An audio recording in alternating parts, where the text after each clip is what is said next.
Isa sa project namin, we got the Philippines, yung kanilang PE. Simple lang with Kevlar. Yan po. So, yes, katikit yung my speaker. Yan. Kevlar po yan.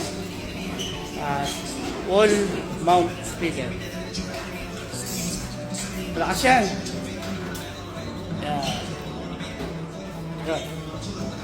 Dami yan naka-install dito. Project ni Ultra Pixel. Yan po.